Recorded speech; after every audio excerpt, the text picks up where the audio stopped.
Homesteader of the Rockies, and welcome to the Susie Homesteader channel.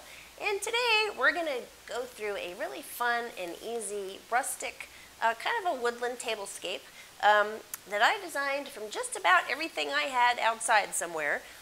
So if you do not live in that kind of an environment, I'm quite sure you can buy some of this or find it somewhere else.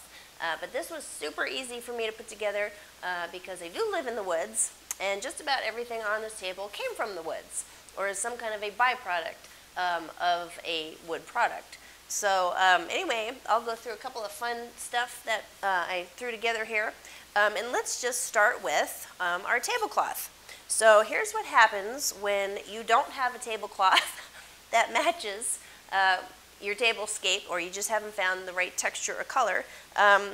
Basically, this was my Army-Navy blanket that I had stashed somewhere. That was just thin enough and had just enough texture and color to match my tablescape. So if you run out of ideas for tablecloths, you know, think outside the box a little bit and go grab a blanket. Just so long as it's not too big and puffy, you know, and your plates don't lay flat or anything like that. But anyway, there it is. There's a blanket for a tablecloth. So there's idea number one. And then we'll go down below that a little farther and start with a placemat. And what this is some old reed fencing that came off of a ceiling project that I was working on. I was doing a tiki bar outside and had a bunch of this reed fencing left over. I have to say, these little sticks, whatever they are, has probably been one of the best craft materials that I've ever kept on hand. I use these sticks for everything. You know, you just take off some of the wiring and take the sticks out. And you can just repurpose these into all kinds of stuff. So, you know, crazy things like that happen if you ever have a project where you're using this fencing and you have some left over. Hang on to it. It is a great craft material. Something else I did with that is I just, again, took the sticks. You can use these for place cards or for drink stirrers or whatever you want. But anyway, there's another idea with the same fencing, you know, where we're just using the stick itself. But there's a placemat for you, and all I did was cut them, you know, a dozen of them out into the size and dimensions that I needed for my tablescape. And, you know, this kind of a tablescape I did use for Father's Day, but you can reuse this for fall, for Thanksgiving. Like I said, just a rustic setup.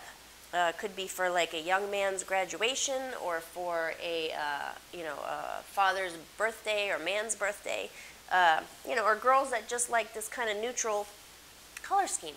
So this one can be reused on many, many events and holidays, and that's kind of why I like this one. Even though I love color, this one, like I said, can be reused for lots of stuff. So this is a fun tablescape. Anyway, so let's go to, after your placemat, let's go to a charger. And again, that is, of course, nothing than a tree that I cut into slices with a chainsaw. Now, as you can see, these have been sitting for probably like a year or so. So they are starting to crack.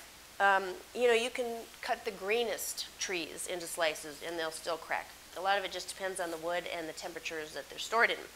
So I am going to go back with these chargers and get a little wood glue in there, and maybe even sand them a little bit and polyurethane the tops, just so that they'll last longer. But, you know, cracks or no cracks, it just adds character. So we're looking for rustic and lots of character. So there you go. And I think I cut those are maybe just like an inch or less in depth, but they are a little, it's hard to cut these really thin, and you don't want to cut them too thin anyway, because then they're going to start to break. But if you do have somebody that can cut those for you, that's about what you want to look for.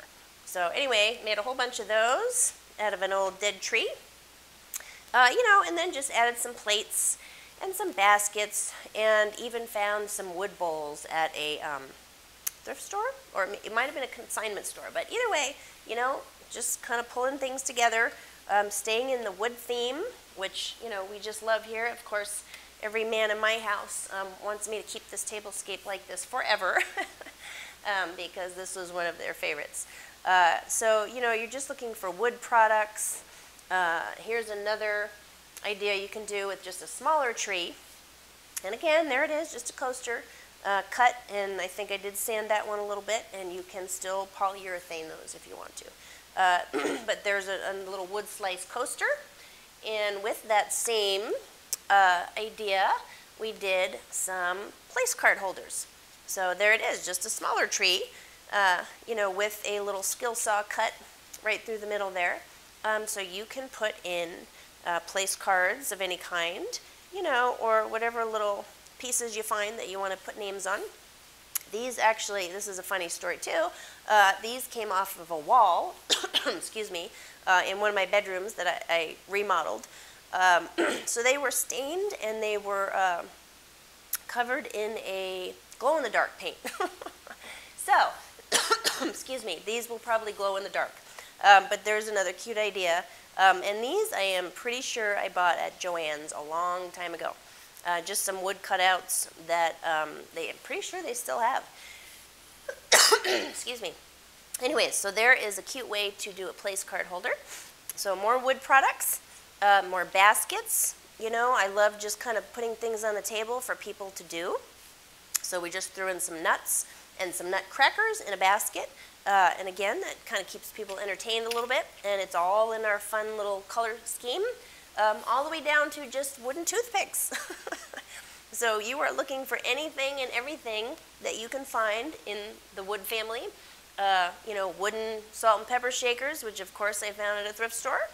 And then we have a wooden, whoops, lost that, wooden candle base that is nothing more than a little hole drilled into a really small log, and that could have even been a branch. But anyway, there we go again, more wood. And then one of my favorite materials that I like to work with on this table was my birch. So you see birch here on these little cans, which is just nothing more than, you know, little tin cans that have some birch glued to it. My birch box, which I actually use on a lot of centerpieces. I think I have this one in my St. Patrick's Day centerpiece, but you know, can be reused for all kinds of fun centerpieces. But that again is just nothing more than a box that I built and glued and tacked some more birch bark on from some old birch trees that I had laying around, and did the birch again, just wrapped it around some candles. So you know, even if it has a little crazy moldy thing on it, you know, just leave it on there. It just adds character. So you're just looking for things from nature.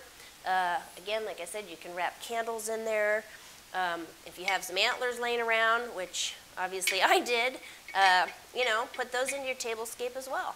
And you know, these are just old bean pots that seemed like it kind of went with our masculine theme. So it goes on and on, you know, more little birch items, you know, that it's super easy for the kids to cut out. And then turned some of that into a cake banner as well. And if your cake's not ready, you know, just incorporate it into your centerpiece, which I do a lot of with my cake banners. And then again, like I said, whenever your cake's ready, you can put that on top of your cake. So more birch bark that's been cut. This is just an old cake stand that I made out of wood a long time ago that I just threw into the centerpiece. So it goes on and on. This is driftwood that I just absolutely love, that I just found laying along the side of the lake out here. Thought maybe I would make a wreath out of it, but haven't done that yet. So obviously our beautiful driftwood got incorporated into our centerpiece. So there's a way to just display all your little pretty treasures that you find along the way. I even found some of my tree wrap that I had sitting out in the shed. Again, there's another paper product, and just wrap those onto the glasses or the mugs. So, you know, you just, my favorite thing to do is just gather all my materials, all the things you have that are kind of in the same theme that you're looking for, and before you know it, you've found a place to use it. you know, my burlap table runner I use in all kinds of tablescapes. This can get reused over and over. And I talked about this in my St. Patrick's Day video, because all that is a coffee bean bag that I pre-washed. And these bags were a little bit coarser than some of the other ones that you'll find. But I did pre-wash them with a little bit of fabric softener, and then glued the back of those. Let me get this out of the way here real quick. Glued the back of that with just some hot glue so that it doesn't unravel. So you do, like I said, sometimes you can wash them, you don't have to, but I chose to make it a little bit softer, and then go around all the edges with your hot glue gun and try and just keep that from unraveling. But you know, sometimes you can get these for free if you go to a coffee vendor. Sometimes they'll just give them to you, and sometimes you just have to pay a couple bucks for them. But cheap and easy way to redo a coffee bean bag into burlap table runners. And then again, now this is not a coffee bean bag. This is just some burlap from a material, but I have used the coffee bean bags as chair accents as well.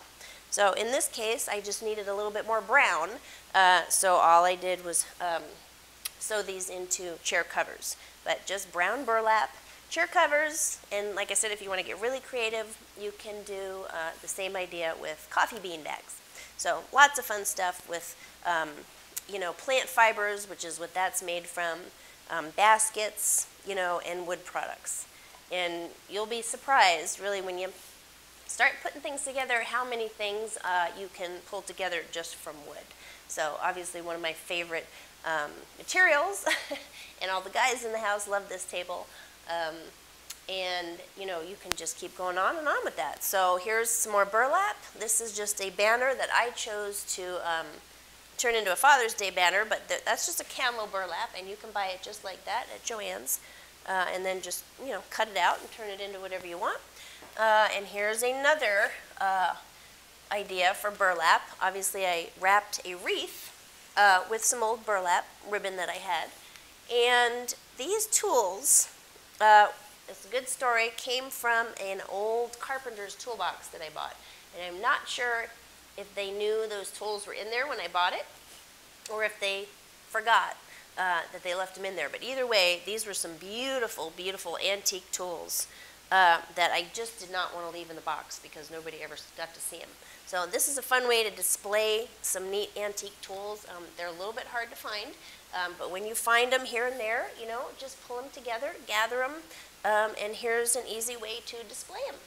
So now you have an antique tool wreath, and your burlap, and your fabrics, and your textures, and all kinds of manly odds and ends that turn into a beautiful rustic table. You can make some gifts, you know, out of some more products here that we pulled together. Here is a just a plaque, you know, with some rope and some old bullet shells glued on there. Again, you know, birthdays, Father's Day, any kind of gift stuff you can come up with. But it's just all kind of the same materials. You know, and there's another easy one. Half of these I think I found off of Pinterest.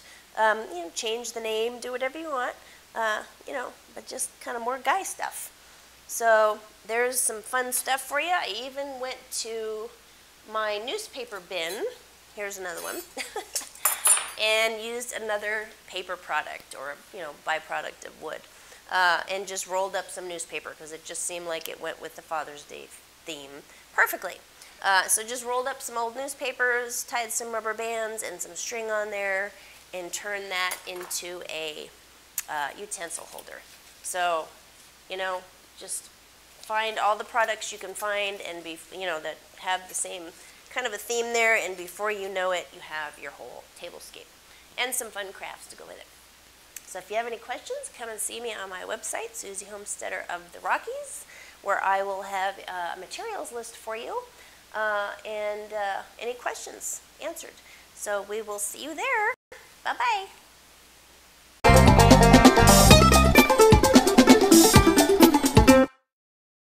So let's get started.